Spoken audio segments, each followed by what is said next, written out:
What if a simple act of kindness, almost overlooked, held the key to a 3-year conspiracy and powerful men falling? This is the story of 10-year-old Nia, whose quiet compassion led 50 police officers straight to her door, all because she paused. One day, walking home, Nia Carter spotted a thin, silent man at an abandoned bus stop in her worn-down neighborhood. Most ignored him, but Nia stopped, turned, and offered the last thing she had, a small wrapped item. Unbeknownst to them, inside that wrapping lay a piece of paper that would unravel a massive, hidden secret. Nia's neighborhood, known for neglect and crumbling sidewalks, housed families in closed-set homes with peeling paint and dry yards. 10-year-old Nia knew Mercer Street intimately, from its cracks to the distant bakery smell, but also the quiet ache of hunger. She kept this truth to herself, understanding that some realities made others uncomfortable without needing to be told. Her grandmother, Ruth Carter, a small woman of immense dignity and strong hands, had raised Nia since she was 3. Ruth, with fixed income and fierce love, instilled character, refusing to let circumstances define their family. On the fateful morning, Ruth woke at 6, carefully assessing their meager refrigerator contents: 2 eggs, milk, butter, and the last bread.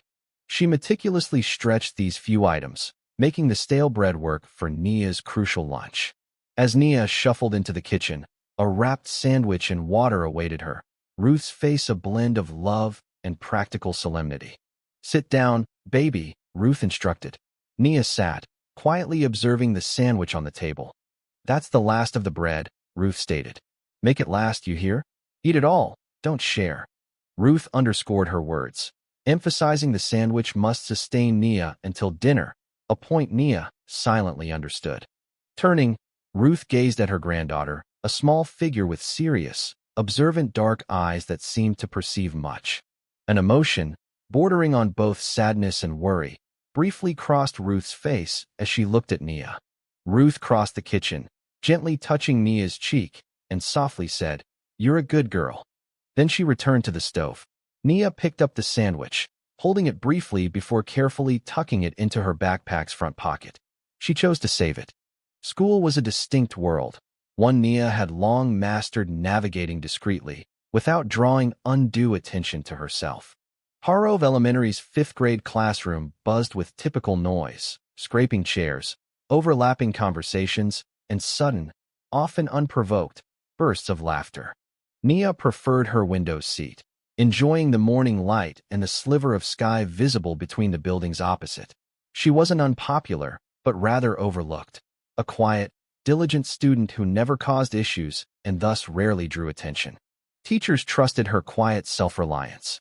While classmates sought louder personalities, Nia was content to observe, noticing details others overlooked. She observed Marcus, in the back row, consistently sharing one of his 2 sandwiches with Tyler, without fanfare. She also noticed Ms. Holloway discreetly offering granola bars from her desk drawer to students who appeared to be hungry. Furthermore, she observed Mr. Webb, the janitor, who always whistled a low, old tune, stopping only when something troubled him. Nia filed away these observations, not for future use, but because paying close attention was simply her nature. During lunch, she ate her sandwich alone by the window. It was satisfying, with mustard and ample filling, and she savored it slowly, as Ruth had instructed. Nia knew the 12-minute walk to her house on Mercer Street intimately, a direct path she could navigate blindfolded. She had traversed this route hundreds of times, recognizing every landmark, from the gas station to the laundromat with the broken sign. Just 2 blocks from home, her eyes caught a figure at the disused bus stop near Clement and 5th. The old, gray metal bench, usually deserted since the bus route was discontinued, now held a lone occupant. The shelter itself was dilapidated, with a missing side panel and its bench obscured by countless layers of faded graffiti.